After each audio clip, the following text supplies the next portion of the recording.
তিতির বউ, একটা গান শোনাও না। পাপা সবসময় আমায় গান শুনিয়ে ঘুম পাড়িয়ে দেয়। জায়নের কথায় তিতিরের ভাবনায় ছেদ ঘটে মুহূর্তেই। তরুণীর আম্বার বাদামি নয়ন জোড়ায় আছড়ে পড়ল বিস্ময়ের ঢেউ। গান গাইবে তিতির? অদ্ভুত লাগলো তরুণীর কাছে। শেষবার গান গাইতে গিয়ে বাবার হাতে সেই কি মারটাই না খেয়েছিল, ভাবলে এখনো গায়ে কাঁটা দিয়ে ওঠে। এরপর থেকে গত 3 বছর ধরে গানের নাম পর্যন্ত নেয়নি তিতির। মেয়েটা ফোঁস করে ছাড়লো, নরম স্বরে বলল, আমি তো গান গাইতে পারি না। সঙ্গে সঙ্গে জায়নের নিজের ঠোঁট ফুলিয়ে ফেলল, আর কাঁদো কাঁদো কণ্ঠে আওড়ালো, পাপা তো আমায় গান শোনাতো, তুমি একটা শোনাও না প্লিজ, না হলে আমার ঘুম আসবে না। আধীর, আপনি জেদ করছেন কেন? আমি সত্যি গান গাইতে পারি না। না না না, আমাকে গান শোনাও, তাহলে পাপাকে এনে দাও। কথাগুলো বলতে বলতেই তাগড়া যুবকের কৃষ্ণাভ অক্ষিপট অশ্রুতে টইটম্বর হয়ে ওঠে, যা তিতিরকে না চাইতেও দুর্বল করে তোলে। সে একটা ঢোক গিলল, এরপর আমতা আমতা করে বলল, ঠিক আছে, আমি চেষ্টা করব, তবে খারাপ হলে আপনি হাসবেন না কেমন? একদম না, পিঙ্ক প্রমিস। বলেই যায় নিজের অধরে 3টে আঙ্গুল চেপে ধরে। তা দেখে তিতির মৃদু হাসে। জায়নের চুলের হাত বোলাতে বোলাতে সে একটা লম্বা শ্বাস ছাড়লো। কি গান গাইবে তা সে নিজেও জানে না, তবে কিছু তো একটা গাইতে হবেই, না হয় তো জায়ান আবার কেঁদে কেঁদে ভাসিয়ে দেবে। সারাদিনের ধকলে তরুণীর শরীরে আর একটু শক্তি নেই একটা ছেলের কান্না থামানোর। তাই নিজের গলা হালকা খাকারি দিয়ে ইতুর মৃদু মোলায়েম কণ্ঠে সুর বুনতে আরম্ভ করলো। খোলা জানালা করো বন্ধ, বাতাসের ঠান্ডা গন্ধ বয়ে বেড়ায় ঘরেও বাহিরেও। আসো ছোট্ট একটা গান করি, যাতে ঘুম পাড়েনি মাসি এসে পাশে বসে হাতটা খানি দিয়ে কপাল ভরে। ভয় নেই, আমি আছি পাশে, হাতখানা ধরে আছি হেসে কোলেতে আমার মাথা রেখে তোমার। তিতির থামলো, নিজের আম্বর বাদামি ও হৃদয় নিবিদ্ধ করলো জাইনের মুখপানে। ছেলেটা ঘুমিয়ে পড়েছে, ইস কি মায়া ওই মুখখানাতে। চেয়েও দৃষ্টি সরানো দুষ্কর। একটা স্বস্তির নিঃশ্বাস ত্যাগ করলো তরুণী। আস্তে করে ধ্যানের মাথাটা রাখলো তুলতুলে বালিশে। তারপর পুরুষটির দীর্ঘদেহে পাতলা চাদর টেনে দিল। এরপর তিতির বিছানা ছেড়ে নেমে গেল, জানালার নিকট গিয়ে দাঁড়ায়।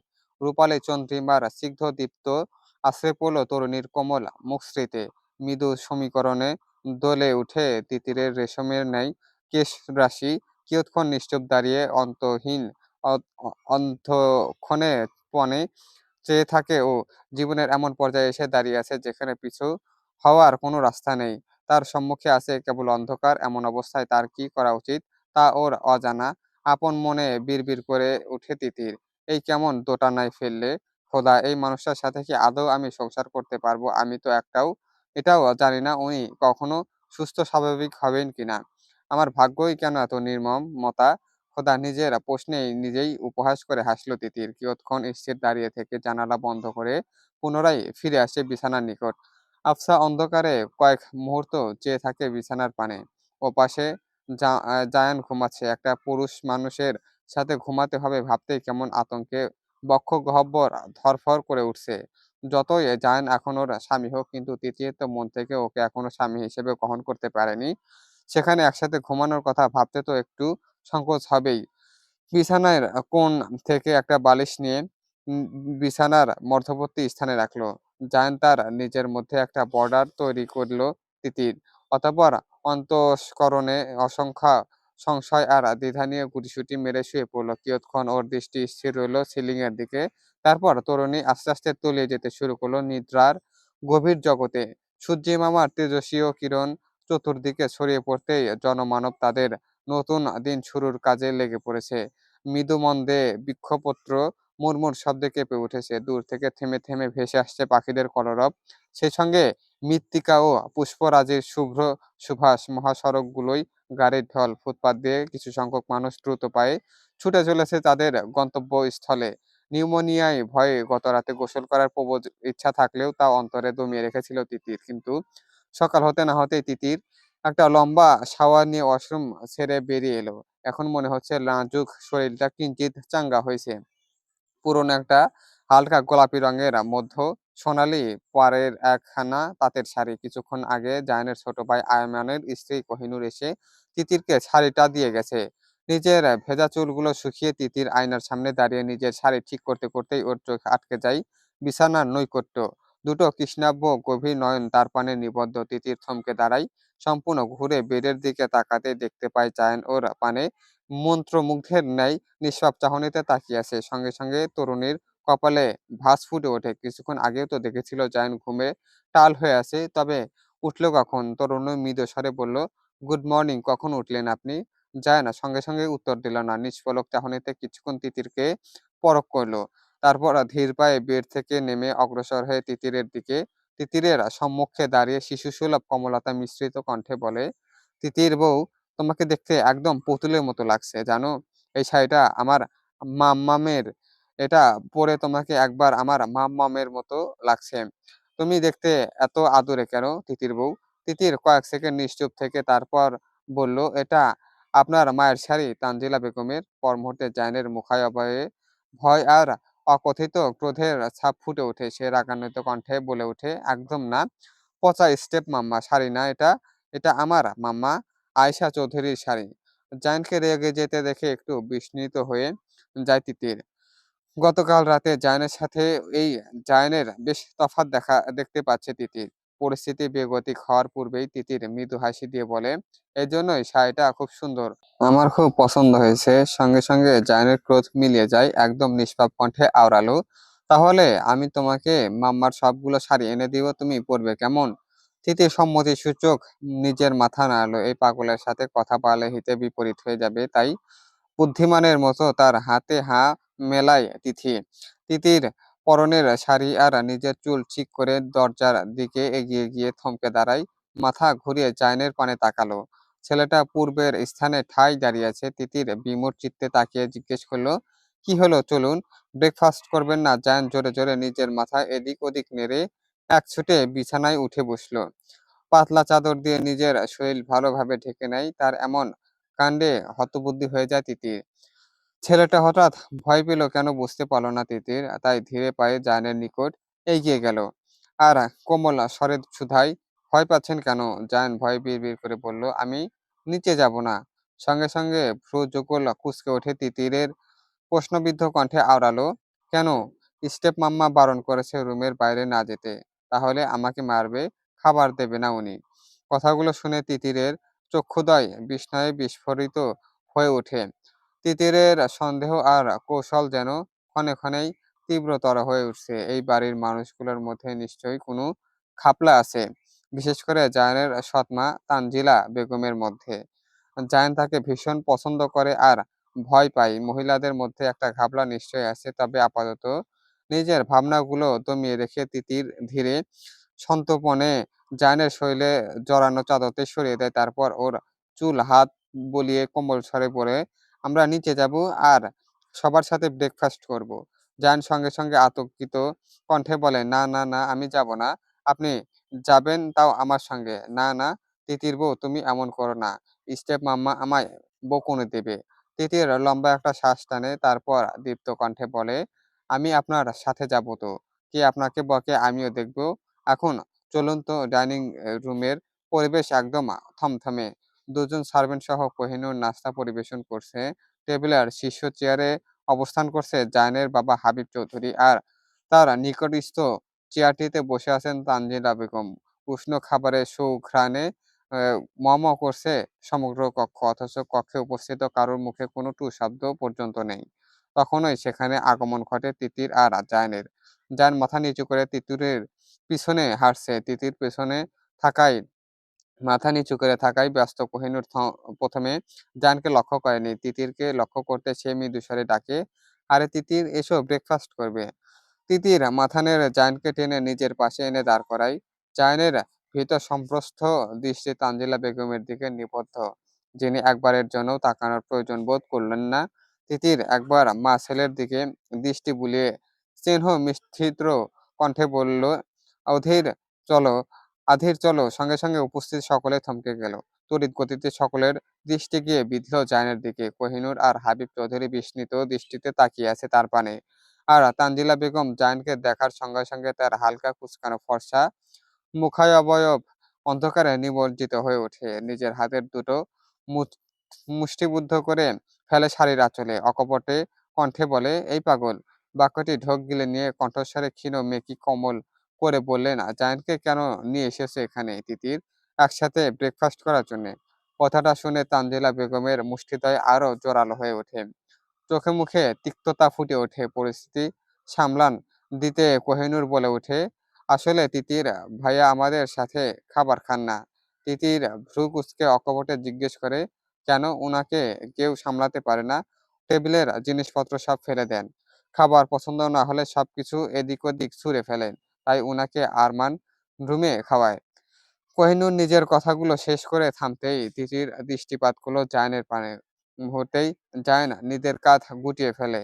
নিজের শার্টের হাতা শক্ত করে খামচে ধরে। দুটো ছোট ঠোঁট দুটো অজান্তেই উল্টে ফেলে। যেন সে ভাবছে তিতির হয়তো তাকে বকুনি দিবে এই ভেবেই ভয়ে ভীত হয়ে ওঠে জায়ানের নিষ্পাপ হৃদয়।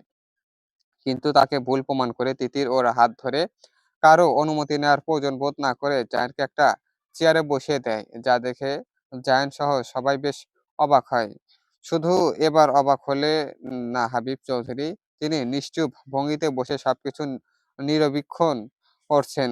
মেয়েটা যেমন সাহসী হবে বলে তিনি আশা করেছিলেন, তার চেয়েও বেশি দ্রুত ভদ্রলোকের অধর প্রান্তে অলক্ষিত হাসির রেখা ফুটে ওঠে। তবে মুখে কিছুই বলেন না। এদিকে ক্রোধে নাক লাল হয়ে উঠেছে তানজিলা বেগমের।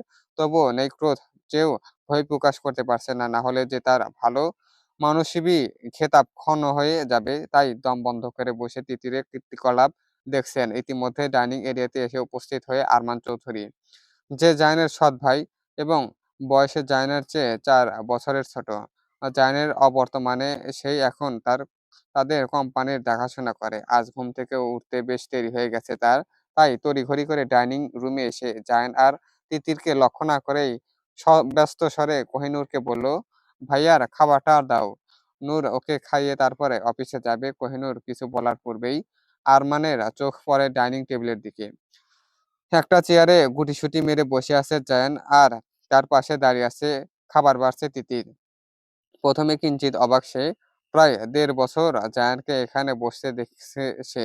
কিয়ৎক্ষণ স্তব্ধ হয়ে দাঁড়িয়ে রইল সে। তারপর ধীরে ধীরে এগিয়ে গেল জায়ানের দিকে, আপাদমস্তক পর্যবেক্ষণ করলো তার বড় ভাইকে। ততক্ষণে তানজিলা বেগম সুযোগ পেয়ে মাখো মাখো গলায় বলে উঠল, দেখো না আইমান, নতুন বউ জায়ানকে এখানে নিয়ে এসেছে। ছেলেটা যদি নিজের নিয়ন্ত্রণ হারিয়ে আবার ভাঙচুর শুরু করে।